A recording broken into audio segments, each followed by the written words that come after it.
Alguma vez já parou para pensar em como o universo realmente começou? Hoje, a gente vai mergulhar numa visão bem particular sobre a criação, baseada no texto espiritualista A Formação dos Mundos.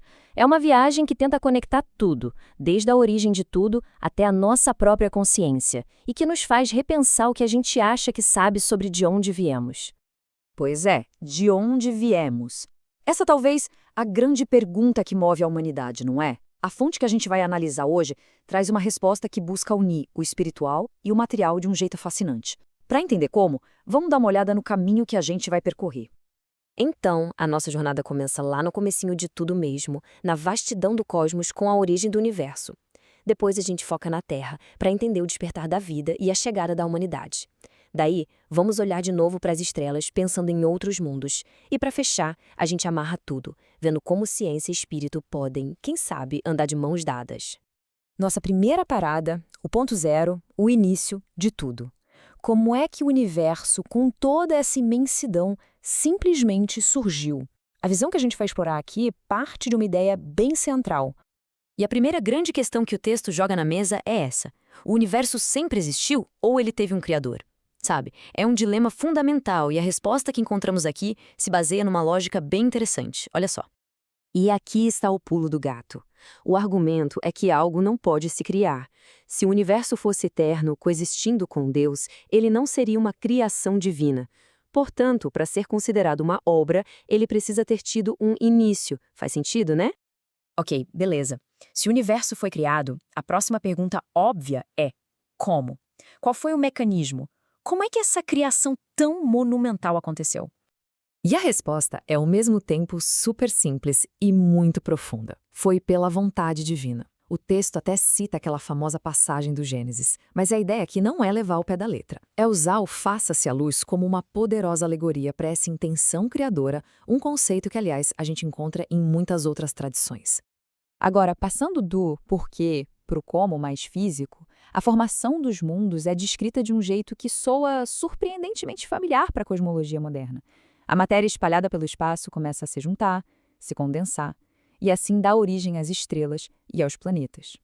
E um ponto fascinante aqui é que a criação não é vista como uma foto, um evento que aconteceu e pronto. É um processo contínuo, como um filme que não para. Assim como os seres vivos nascem e morrem, os mundos também passariam por ciclos de formação e dissolução, uma dança cósmica de renovação constante. Bom, agora que os mundos estão formados, vamos dar um zoom em um deles, o nosso, a Terra, para investigar o grande mistério do surgimento da vida. O processo é descrito em algumas etapas.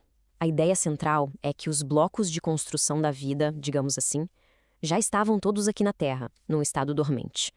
Eles só estavam esperando as condições certas para se unirem e florescerem. Para explicar melhor essa ideia de germes latentes, o texto usa umas analogias bem poderosas. Pensa numa semente de planta que pode ficar guardada por séculos e ainda assim germinar. A ideia é a mesma. O princípio da vida na Terra estava ali, paciente, só esperando o momento ideal para despertar. Da vida em geral, a gente chega agora no surgimento da espécie humana.